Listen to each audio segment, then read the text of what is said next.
Today we talk about how can you add or change your name on your Facebook app. We go to figure out the solution or know how you can do that on your app. So you just follow these ways, then it's going to work with you. So all you have to do, you just go down here, click here on your name down here. When you just click on it, then it's going to take you to this list.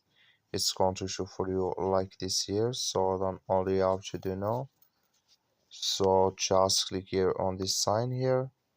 When you just click on it here, then it's going to take you to this list. Add here your name or change it here in this sign.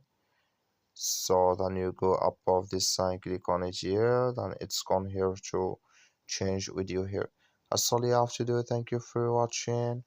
Don't forget to support us by liking, subscribe. So just follow these ways, then it's going to work with you.